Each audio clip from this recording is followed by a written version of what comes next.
more in other videos, and I'm going to say it one more time. Outside of the black community, Floyd Mayweather Jr. is not considered a respected athlete.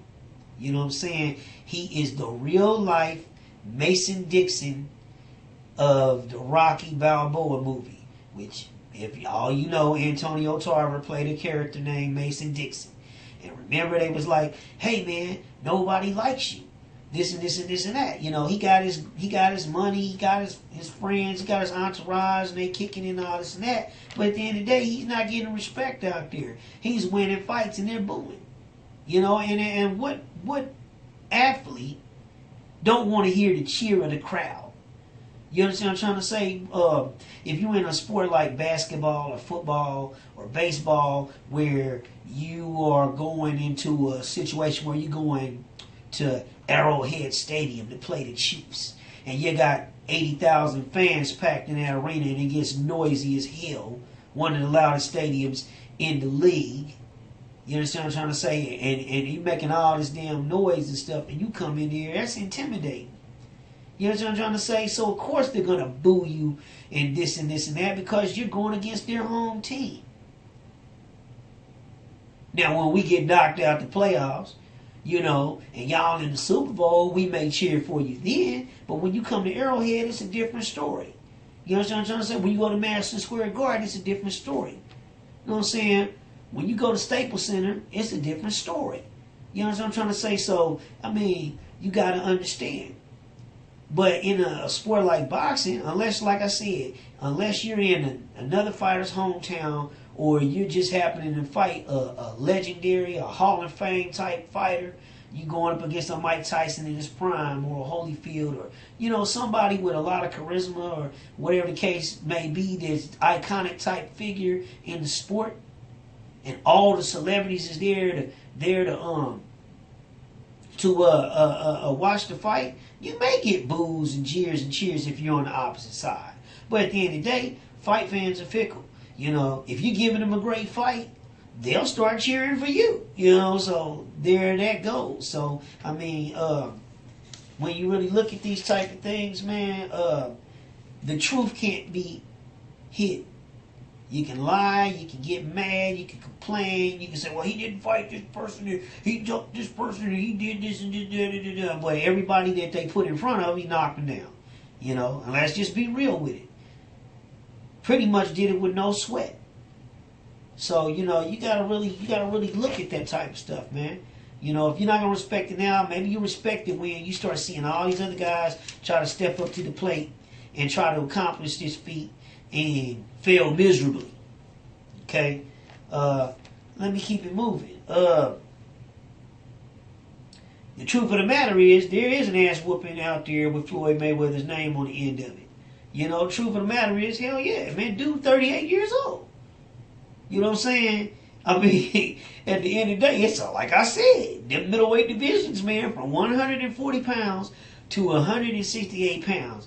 It's people out there, and it's deep, and there's some more coming up into the ranks. There's an ass whooping out there with his name on it. Man, at the end of the day, it's an ass whooping with his name on it on the streets of KC. It's an ass whooping with his name on the end of it in the streets of Chicago, LA, Des Moines, Iowa. You know what I'm saying? Lincoln, Nebraska, Omaha, Nebraska, Tulsa, Oklahoma. There's some regular ass dude out here that will hand him his ass under the right circumstances. Okay, let's just be real with it. You know, we tend to forget, but it's a sport. At the end of the day, man, you still need to be an humble person, because you don't know what another individual is capable of. And just for that moment, you could just basically, I don't like to use karma as an example, but, you know, what you put out comes back on you. So if you're real arrogant, you go out here and think you're better than people and this and this and that, man, you'll get took out by somebody that ain't even ask them 5 minutes later, they wouldn't be able to whoop your ass again, but they did in that moment. So let's just be real with it. There is an ass whooping out there with his name on the end of it, but why should he take an ass whooping? Who's it going to please? All it's going to do is make y'all happy, all the haters happy. You understand what I'm trying to say? Y'all not going to respect him no more if he takes a loss than you do for him continually winning. And you know what I'm saying? So at the end of the day, man, you know, he knows it's his time to go out there. And really, at the end of the day, man, he made a gang of money with that Pacquiao fight. Ain't no way ain't nobody out here that can generate that kind of money. That once this guy retires, he'll say, yeah, let me go on here and put this undefeated mark on the line again to fight this guy. You know, like I said, a lot of things got to happen. You know, the truth of the matter is, it may be possible. But I'll tell you what, which is my next point. It's going to take, it has to be within a 3 to 5 year window after he retires for this person that can give him that ass whooping to step up to the plate to actually do it. And I'm telling you what, the level of competition between 140 pounds and 168 pounds is so thick and so deep. I just don't see somebody emerging in a 3 to 5 year period as the king of the hill that can make so much noise and say, Floyd, I want you, I want you, I want you. If Keith Thurman is that guy, if he's still undefeated 3 years down the road, and he's pretty much laid waste to the majority of guys that stepped up to fight him at 147 pounds, maybe it's got to the point where, hey man, can't nobody beat me at 147. Let me step up to 154. You know, let me step up to junior middle. You know what I'm saying? And he's, you know, got the belt there too. On his 3rd or 4th title defense. And he's been calling Floyd out constantly. Okay, then maybe he can be that guy. But I just don't see him being that guy in no 3 to 5 year period. And you can hang it up because the longest I ever seen it was where a fighter was actually able to really do damage like that was with Sugar Ray Leonard. You know, came out of retirement after 5 years to fight Marvin Hagler. You know, I mean, because you got to look at it, man, like, man, dude, this dude been grinding for years. You know what I'm saying? I think once he steps away, I think dude gonna step away from boxing for a minute. I think that he'll still, you know, miss the gym, and because of his with his promotional company and with the fighters that he manages, I do believe that he will still be in the ring at some level, and I'm sure he will still put the pads on and still do the work. But again, like I said, he's going to go up against guys half his age, you know, who are hungry and want it. So it really, really, really, really doesn't bode too well. I don't think it'd be wise for him to try to put that on the line. But like I said, if the money's there, I can't tell him, hey man, don't do it. Man, if you're gonna get another 200 million, 300 million, or whatever it is, to fight some guy that's been making some noise and really has earned the right by laying waste to his divisions. You know, to all these great fighters that he had to fight. I mean, hey, why not? You know, maybe he get the record in the process and get the guy and beat the previous record holder. Okay, again, my advice to Floyd is don't come out of retirement. When you retire, man, don't. Because at the end of the day, it's not going to really... Again, like I said, if you're just doing it just to fatten your pockets, then fine. You know, because, I mean, sometimes you can be one failed business venture away from having to lace them back up and get out there. But hopefully you'll be successful in the things you do afterwards, and that you win some of these people over later on down the road, you know, when,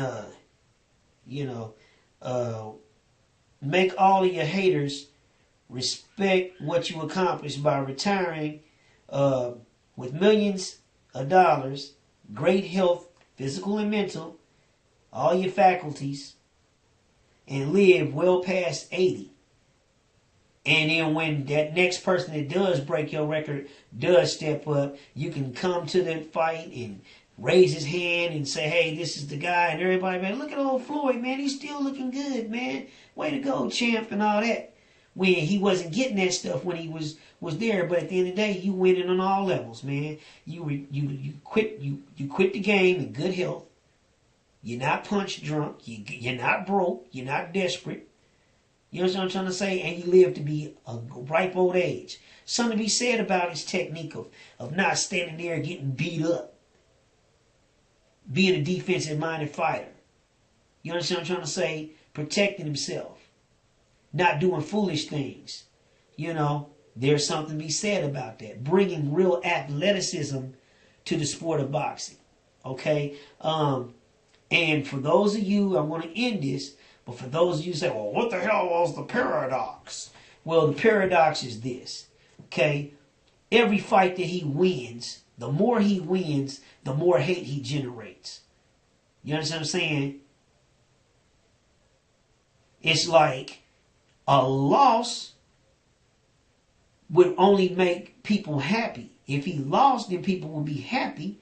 But then that one loss, they'll try to erase out everything he's done. So since he knows that, then he ain't got no choice but to keep winning. But guess what? If, like I said, if he wins and he walks away from this mug undefeated, in great health, not punch drunk, not broke, not desperate, not really needing to come back, not really needing to, man, all them people that been talking crap on you, man, all them people that been hating on you and stuff, well, let them have all them people that they think is so much better and see what they do. Give them the ball and let them run with it and see how hard it is to walk in your shoes. So like I said, man, peace out, fight fans. One love.